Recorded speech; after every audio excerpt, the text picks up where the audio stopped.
डिजी शक्ति उत्तर प्रदेश में अध्ययनरत युवाओं के तकनीकी सशक्तिकरण हेतु विवेकानंद युवा सशक्तिकरण टैबलेट और स्मार्टफोन वितरण योजना के अंतर्गत आज फिरोजाबाद के सीएल जैन डिग्री कॉलेज में छात्र छात्राओं को टैबलेट वितरण का कार्यक्रम किया गया, जिसमें मुख्य अतिथि सदर विधायक श्री मनीष असीजा मौजूद रहे। 30 छात्र छात्राओं को टैबलेट वितरण किए गए। इस दौरान कॉलेज के प्रिंसिपल वैभव जैन और सचिव प्रवीण भटनागर, कॉलेज स्टाफ और बड़ी संख्या में लाभार्थी छात्र छात्राएं उपस्थित रहे। फिरोजाबाद से राजीव सक्सेना की रिपोर्ट।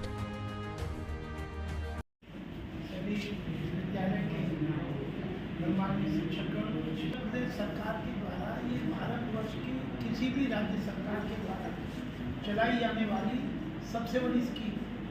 इससे पहले सरकार अलग अलग तरीके से सिंबॉलिक वितरण किया करती है। सिंबॉलिक माने किसी साल बांट दिया, फिर हमने उसको पूरे प्रसार किया। ये योजना इस प्रकार की है जिसमें कि स्नातक ग्रेजुएशन में स्मार्टफोन और स्नातकोत्तर यानी पोस्ट ग्रेजुएशन में टैबलेट का वितरण। इसमें हर विद्यालय के बच्चे जो है ऑनलाइन आवेदन करते हैं। जो संबद्ध विश्वविद्यालय है उस विश्वविद्यालय में ये सूची जाती है, वहाँ से ये उच्च शिक्षा की है तो शिक्षा विभाग में जाती है और वहाँ से ये एक और विभाग स्पेशल बना हुआ है इसके लिए डेडिकेटेड, उसके सामंजस्य से ये उपकरण आते हैं। कई बार हम लोग देखते होंगे कि हमारे जो जैसे हमारे टैबलेट है लेट आए। स्थिति ये है कि पूरे इंडिया में इतनी बड़ी मात्रा में आपूर्ति नहीं हो पा रही है, इतनी डिमांड है, जिसमें जिन लोगों को मालूम है तो उनको मैं बताना चाहता हूँ। एक बात और मैं कहना चाहता हूँ, सामान्यतः किसी भी प्रकार का जब कोई आपको कोई सुविधा मिलती है तो उसमें एक इम्प्रेशन क्रिएट होता है, जैसे कि कोई आपके ऊपर बड़ी कृपा हो रही है, ये एहसान हो रहा है।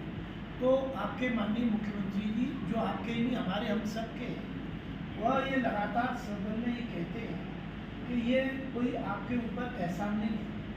माननीय मुख्यमंत्री जी का ये कहना है कि ये आप ही का पैसा है, आप ही के दिए टैक्स का पैसा है। इस टैक्स के पैसे को बचाकर तेरा तुझको अर्पण क्या लागे। तो ये आप ही लोगों के दिए गए टैक्स के पैसे को एक तरीके से विभिन्न योजनाओं में वापस किया जाता है, जिसमें एक योजना ये भी है। लेकिन ये बात कहने में भी मुझे संकोच नहीं है कि टैक्स तो आपका पहले भी जा रहा था, तो पहले तो इतने बड़े पैमाने पे काम नहीं हो रहा है। इसका मतलब आपके गाड़ी कमाई का जो रखवाला है उसकी प्रशंसा होनी चाहिए नहीं होनी चाहिए।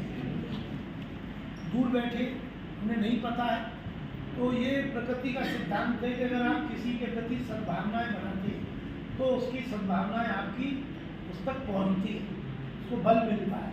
और कोई बुरा काम करता है तो चाहे वो इराक में बैठा सद्दाम हुसैन भी क्यों ना हो, तो एक नेगेटिव वाइब्रेशन भी बनता है। इसलिए मेरी प्रार्थना है कि माननीय योगी जी के लिए जोरदार तालियां बजाएं।